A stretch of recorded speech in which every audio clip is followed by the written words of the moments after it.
Eritrea denies Ethiopia's accusations, saying it has no interest in engaging in pointless disputes.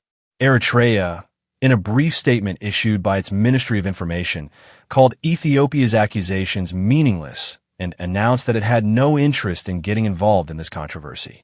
The Ethiopian Foreign Ministry had accused Eritrea of invading Ethiopian territory, occupying certain areas, and supporting militants in a letter written on Saturday, and had made a request for negotiations.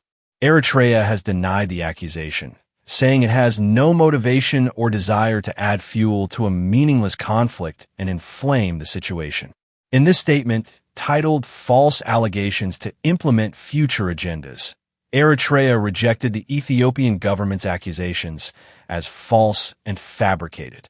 The Ethiopian Ministry of Foreign Affairs, in a letter dated February 7, 2026, to the Eritrean Ministry of Foreign Affairs, called on the Eritrean army to withdraw from the sovereign territories it claims to control and to be ready for negotiations.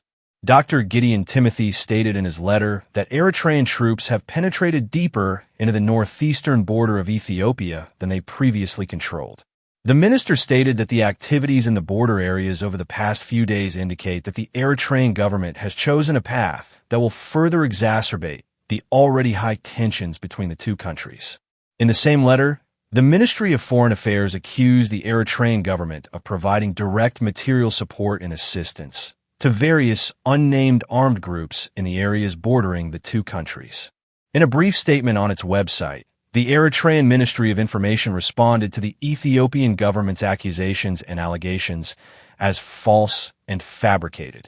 In the same statement, the Ministry of Information criticized the content of the letter from the Ethiopian Ministry of Foreign Affairs, saying that it is surprising in its tone and content, the reasoning behind it, and the purpose behind it.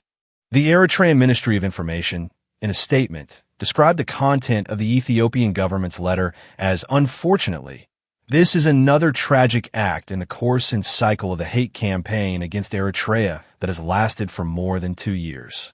The Eritrean government reiterated its earlier statement, saying, the Eritrean government has neither the motivation nor the desire to add fuel to the pointless conflict and inflame the situation. The Ethiopian Ministry of Foreign Affairs, in a letter to its Eritrean counterpart dated February 7, 2026, stated that Eritrea is violating Ethiopia's sovereign border and occupying areas in the northeast. The letter recalled that the Ethiopian government has repeatedly requested the withdrawal of Eritrean troops from its territory. If this request is accepted, it is willing to engage in good faith negotiations to resolve all issues of mutual interest, including maritime services and access to the sea through the port of Assab. Ethiopia has repeatedly called on the Eritrean government to refrain from violating its sovereignty and borders, but has not clearly indicated when the violations occurred. The Eritrean army fought alongside the Ethiopian army against the TPLF forces during the Tigray War. Ethiopia and Eritrea have been embroiled in a bloody border dispute since then, and the border demarcations set out in the decisions of the Border Commission established under the Algiers Agreement have not been fully implemented. This is not the first time Ethiopia has claimed that Eritrean troops have violated its sovereign territory and occupied areas by force.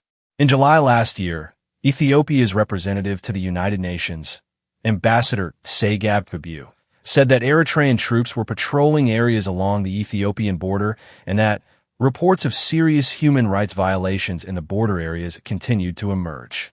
In late September, the Ethiopian Ministry of Foreign Affairs wrote to United Nations Secretary-General Antonio Guterres, accusing the Eritrean government and the Tigray People's Liberation Front, TPLF, of scheming to deliberately wage war on Ethiopia.